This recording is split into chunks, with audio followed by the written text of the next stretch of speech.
Welcome guys to a brand new video on NIKKE Goddess of Victory. So right now I just finished recording my video where I went over the top 5 best free unit. That video should be released by the time you guys are seeing this video. Again, go ahead and check that video out. I've also released the video on the top 5 best one, burst 2s as well. Again, this is going to be a continuation of this series that I'm doing. I'm going to do the same for Elysian, Tetra, and who else, the rest of the different manufacturers. I'm going to do the same videos for them as well. In today's video, we're going to be taking a look at the top 10 best Pilgrim units in the game, and I know you guys are very interested in this. You want to know who are the best Pilgrims to summon for, because Pilgrims are goated. Pilgrims are the ones you always want to summon for. If you have been playing NIKKE since day one, you know you can't skip a Pilgrim banner. It's just not a good idea. So let's go ahead and take a look at the top 10 best ones in the game.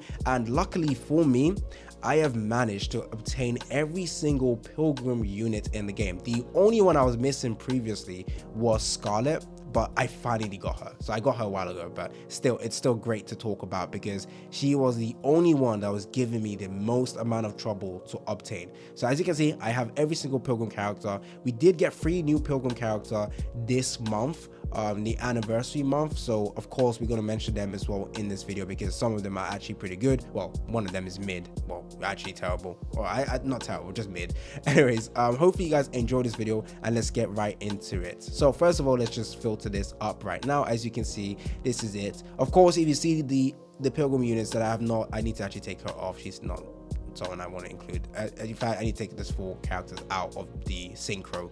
Anyways, the ones that I've definitely not leveled up or put in the synchro are the trash ones, so you will not see them in this video, or you will not hear me talk about them. They're just trash. I might make a top 5 trash Pilgrim unit as well. Actually, I might do that. Yeah, I might do that. Okay, coming in at number 10. Number 10, we have the OG old unit, but it is Snow White. Now, I'm not even gonna lie to you guys, I do not use this unit at all. This is a unit that needs high investment and straight DPS from the burst skill, which is like a charged attack. You charge it to 1000 and then bam, boom, big damage. Pretty much all you need to know. That's pretty much what this character is about.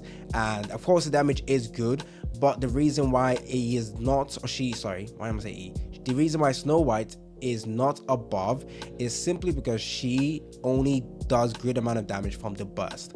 Like pretty much that's the burst. Of course, most Pilgrim characters are similar to that as well, but the burst is also single target orientated, so it's not really good for like multiple content. Against bossing, absolutely good, but against like other content we have in game, it's not the greatest. So yeah, that's why Snow White is at number 10. Now coming in at number 9, sorry, why am I saying 1?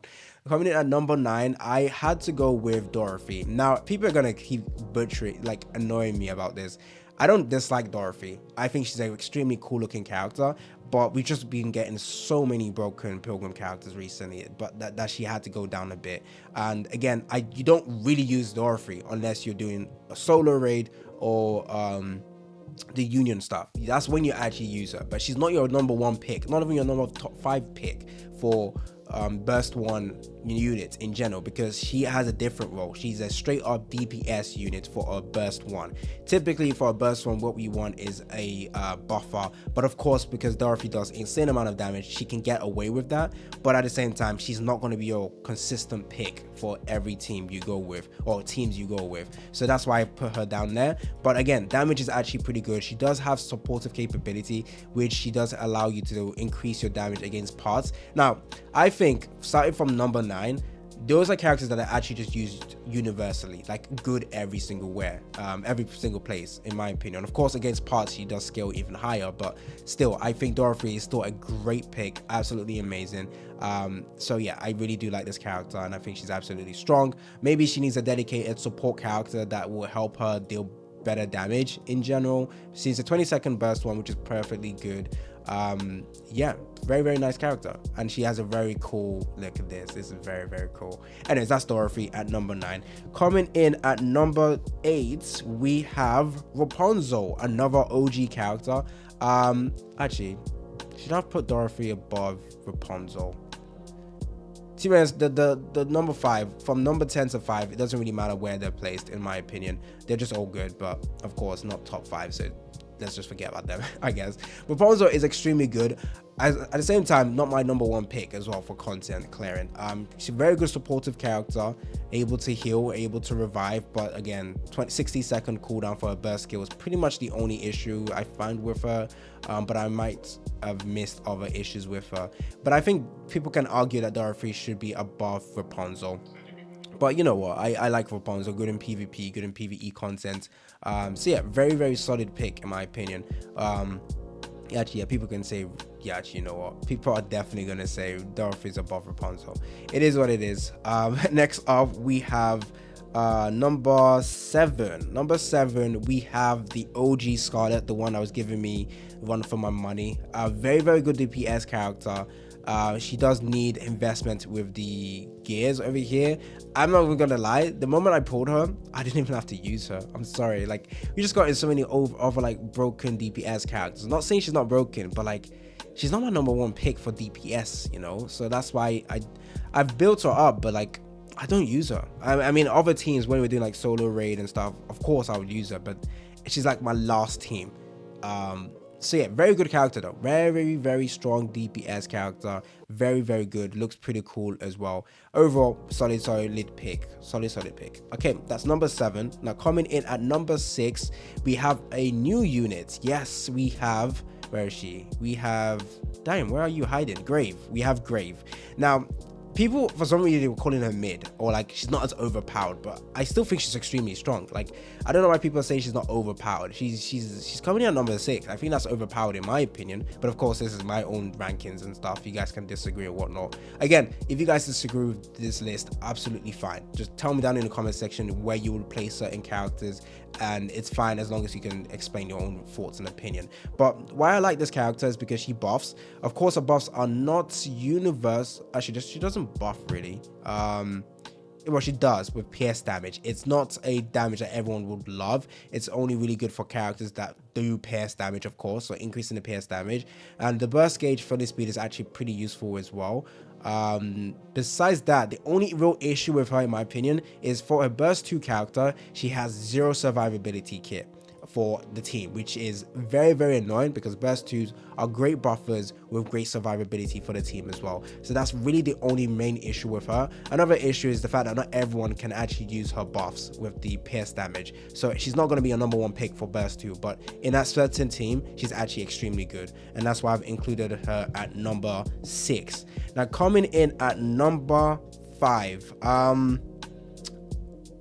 I've got to go with Madia. Now, people might disagree with this, but I do think Madia is extremely good, extremely broken character. Still very top tier, of course, going to help you progress in game in general.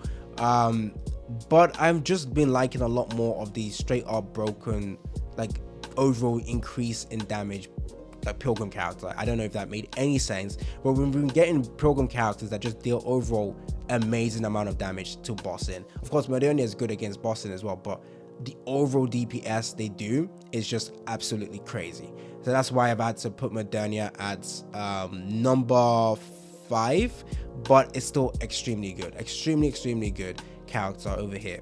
Again, very, very nice character. Coming in at number 4, I had to go with Cinderella. I haven't, maybe this is a recency bias. Maybe this is due to recency bias, but I just love the overall crazy amount of damage she does. It's just crazy good, absolutely good. Of course, she has her own issues and whatnot, but she just does crazy amount of damage that I can't ignore it. I can't ignore it, and that's why, in my opinion, she's at number 4. The only issue she has is the AoE is not as good. Pretty much it. But against bossing, my number 1 pick is her. For against bossing, number 1 and Red Hood, those are my number 1 pick. A very, very strong character again, but the reason why she's not above the next character is because that other character also does crazy damage to bossing, but also has decent AoE ability as well. So coming in at number 3, I had to go with Scarlet Black Shadow. I had to go with her. Again, I totally forgot about this character, but when I started using her, I realized, yeah, this is why I loved her when she came out. She just does crazy amount of damage to bosses, sometimes can rival Red Hood, but it is distributed damage. That's what I need to always remember, right? Yeah, distributed. So that's why overall against bosses, her damage does kind of rival Red Hood's, but against like but of course Red Hood is still better in my opinion, straight up. Like being able to control where that damage goes and just straight nuke ability with each shot of her damage is crazy. But with Scarlet Black Shadow, she's kind of similar in like insane amount of damage, but of course it is distributed as well. Pretty much the only issue with her, but I really love this character. Crazy damage, actually good AoE as well. Perfect unit. Now coming in at number 2. Now if this was like Genshin, I would usually put support characters at number 1.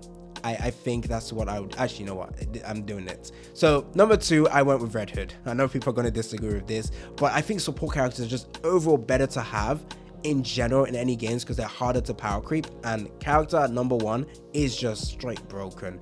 And of course, you know, DPS will fall short, of course that's gonna happen, but Red Hood is absolutely broken and is still consistently my number 1 pick for DPS, and just being able to control where each of her damage goes is crazy good. Once she bursts, it's just GG's. I absolutely love it. So that's why I put her number 2. I would love to put her number 1, but again I have to think about free to playness and like power creeping and future characters.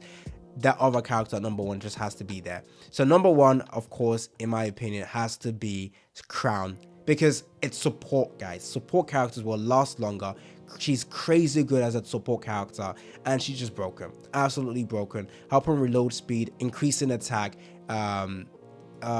increasing again the reload speed, she heals as well, creates shield, increasing your damage. It's just everything with this character. She has everything, which is really good, and that's why I really like this character. Crown is a very good character, and maybe I'm biased because I got her skin as well. I'm not gonna lie, maybe there's a bit of recency bias in this list as well, so let me know if you disagree or agree. I do think a lot of people are going to disagree with this, but it is absolutely fine.